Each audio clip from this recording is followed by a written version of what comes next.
Hello, my name is Celal Berk UZUNKAYA and this is the 12th group's presentation for Stage 2. In this presentation, we will talk about what we done in Stage 2, which are developing concepts and developing design based on those concepts, models, techniques, preparing project plan, and lastly, conducting test plan. A work breakdown structure is a hierarchy of tasks. It portrays teams' understanding of the work and its size, duration, and smaller tasks that make up the work. Gantt chart shows the schedule and which tasks are precondition for other tasks. We spent most time on pulse generator circuit design, designing the app, and the development of that app. Work packet shows everything related to task in a more structured way. These are what are the activities, who does it, what are the resources we use, how long it takes, and what are the preconditions for that tasks. Lastly, with Berk, based on experience and using beta probability density, we can estimate the duration of consideration by considering the best and worst case scenarios.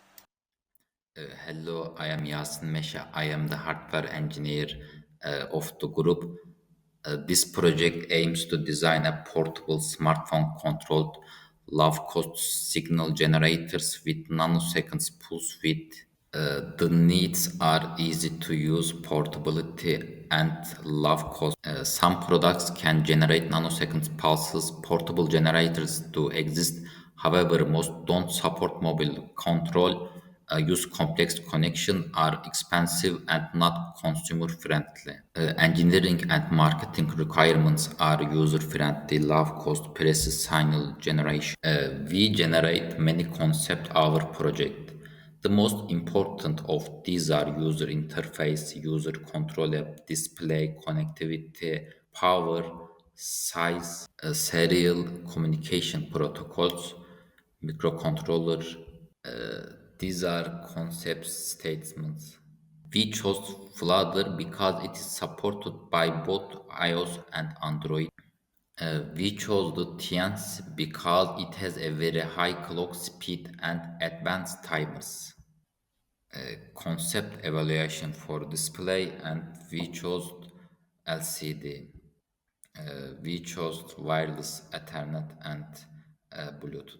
Hi, I'm Ramazan ALTUNKAYA. As you know, I am the software engineer of the team. I will describe our project's remaining levels that are level 1 and level 2, and then I will explain details of the project via diagrams. As you can see on this page, level 1 design has 4 major and 2 minor models. These tables are focused on that 4 major models. At first, communication units will generate I2C data according to control data sent by smartphone, and then microcontroller will process I2C data and send the processed signal data to signal processing unit. After that, signal process unit will manipulate digital data and send it to digital to analog converter. Finally, digital to analog converter will convert that manipulate digital data to analog signal data and generate nanosecond wide analog pulse. Level 2 design is basically the sophisticated version of Level 1 design. With Level 2 design, it is aimed to determine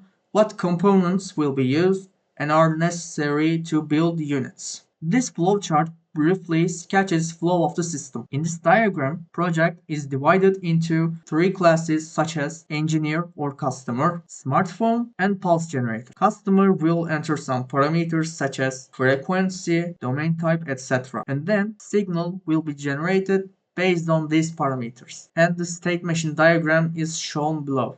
Hello, I'm Burak. I will talk about our tests, our device reliability, ethics and legal issues. In our unit testing, we verified the core functions of the system individually, such as Bluetooth connectivity, pulse generation, and mobile control. Each module was tested in isolation to ensure it worked correctly before integration.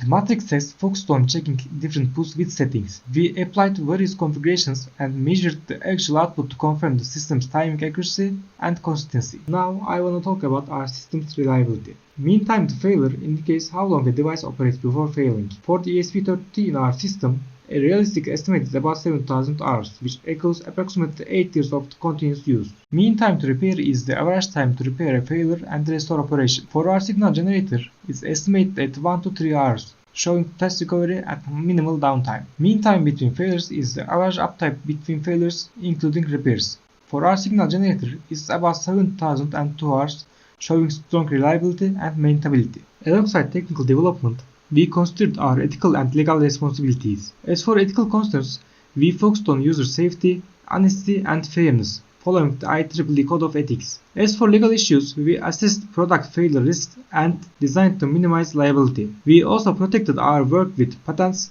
copyrights, and trade secrets. In short, our signal generator is functional and developed responsibly with respect for people and the law. Thank you for your listening.